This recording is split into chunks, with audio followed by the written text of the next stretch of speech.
So topics to be covered में start करेंगे हम लोग कि स्ट्रैटेजी फॉर बायोलॉजी, यानी कि पर्टिकुलर कि हम लोग क्लास 10th का साइंस कैसे कवर अप करने वाले हैं उसके बारे में बात करेंगे। ठीक है, तो मूव करते हैं। तो हम लोग बात करेंगे यहाँ पे क्लास 10th साइंस के बारे में। तो साइंस के बारे में समझने से पहले हम देखेंगे क्लास 10th का साइंस भाई है क्या। ठीक है, उसका मार्क्स देखते हैं पहले। तो सबसे पहले हम लोग का साइंस है यहाँ पे क्लास 10 साइंस, जो कि हम लोग का यहाँ पे अगर बात करें तो सब हम देखते हैं कि फिजिक्स का जो पोर्शन है वो 25 मार्क्स का है। ठीक है, सेकंड है केमिस्ट्री का कितना है 25 मार्क्स का, एंड बायोलॉजी कितना है 30 मार्क्स का। बट थियरी जो है कितना टोटली कितना हो रहा है 80 मार्क्स का, यानी कि जो एग्जाम में पूछा जाएगा। और जो इंटरनल असेसमेंट है वो कितना होता है 20 मार्क्स, जो कि हम लोग किसको बोलते हैं, जो कि हम लोग का ये हम लोग का जो एज अ क्या हुआ टेस्ट में हो गया या फिर जो हम लोग का प्रैक्टिकल वर्क हो गया, ये 20 मार्क्स का होता है। आई होप क्लियर होगा। ठीक है, इसको रब कर दे रहे हैं। इसको रब कर दे रहे हैं। तो ये हम लोग को हो गया साइंस का जो जो पोर्शन हम लोग कवर करने वाले हैं। ठीक है, तो सबसे पहले आप देख लेते हैं साइंस के क्या क्या ऐसे चैप्टर हैं। लेट्स मूव पे बात कर लेते हैं उसके, जो कि हम लोग का है क्लास 10th का साइंस। ये रहा हम लोग बायोलॉजी, पहले हम लोग बायोलॉजी से स्टार्ट करेंगे। ठीक है, तो बायोलॉजी में टोटल कितने चैप्टर्स आते हैं उसको भी डिस्कस कर ले लेते हैं या तो जैसे कि हम लोग बात करें यहाँ पे कि 1 मिनट गाइस, जैसे कि क्लास 10 का जो बायो है ना, वो पहला चैप्टर है लाइफ प्रोसेस, सेकेंड चैप्टर हम लोग का control and coordination, the third chapter जो है ना वो है how do organism reproduce, and the fourth chapter is heredity, and the five is our environment. अब एक तो यहाँ पे ये बता दें कि जो चैप्टर हम लोग का ये चार जो पोर्शन है ना, ये लाइफ प्रोसेस से लेके और हेरिडिटी, ये अप्रोक्स कितने मार्क के आ जाते हैं पूरा मिला के 25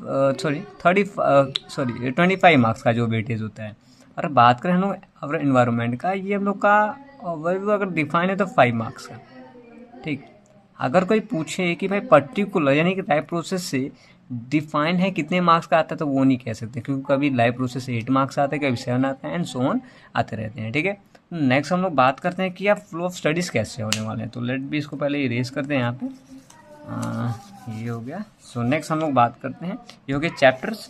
अब हम लोग देखते हैं कि फ्लो ऑफ यस है, अब हम देखेंगे फ्लो ऑफ स्टडीज़ कैसे होने वाला है। तो लेट्स इसको भी बात कर लेते हैं कि फ्लो ऑफ स्टडीज़ कैसे करने हैं।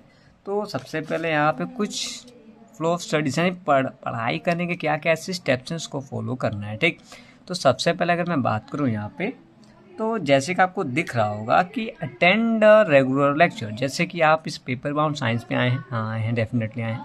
तो करना है क्या है कि जो मैं लेक्चर अपलोड करूँगा उसको regularly as a entire last तक देखना है। सेकेंड थिंग कि read that topic in NC. Suppose मान लो मैं कोई एज एक कोई टॉपिक कवर किया, ठीक है, तो उसी दिन जाके उसमें का थोड़ा सा मैं ऑलरेडी बता दूंगा, उस पेज को एनसीईआरटी को रीड कर लेना है।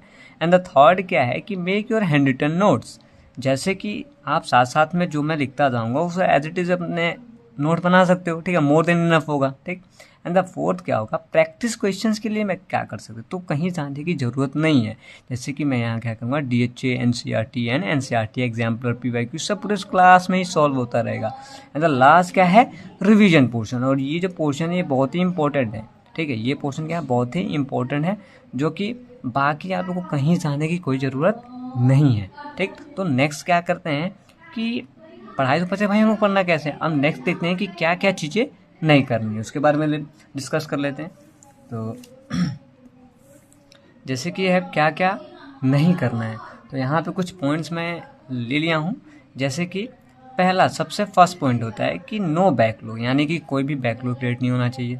सेकंड, नो एक्स्ट्रा बुक, यानी कि बहुत होते हैं कि रेफरेंस बुक क्या ले लें, ये वो ले लें, वो ले लें, कोई टेंशन नहीं, जितना मैं कराऊंगा इस नोट्स में सब एंटायर पूरा एज इन नोट्स में दिख जाएगा। ठीक है, द थर्ड क्या है, नो कलेक्टिंग ऑफ नोट्स। ठीक, यानी कि कई बहुत होते हैं कि मैम मतलब अलग सुन लीजिए, मैम ये नोट्स दिखा रही, मेरे फ्रेंड के ये नोट्स दिखा रहे हैं, मैं दीदी से ये नोट ले रहे हैं, ये लाभ थिंग्स करने से कोई फ़ायदा नहीं है। और थर्ड आता है प्रोकास्टिनेशन, यानी कि भाई आज मन नहीं है, कल मन नहीं है, ये सब बातें नहीं करना है। And the third is destruction, लोग बताया कि भाई थोड़ा बात करने से थोड़ा चिटिया लेते हैं, यहाँ से बात कर लेते हैं।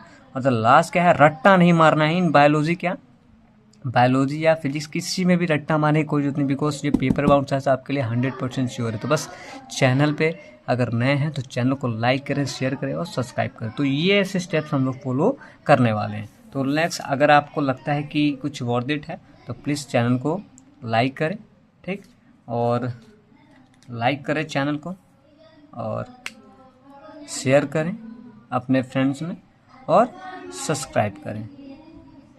सो thanks for watching and thank you very much. So हम लोग नेक्स्ट लेक्चर में आएंगे, बायोलॉजी से स्टार्ट करें। हम लोग क्या बायोलॉजी का टर्म्स हम लोग शुभारंभ करेंगे। सो अगर आप लोगों को कोई भी टाइप का डाउट क्वेरी आता है, ठीक, तो टेंशन नहीं लेना, बिकॉज योर भैया Deepak is here to solve your problem. Thank you very much.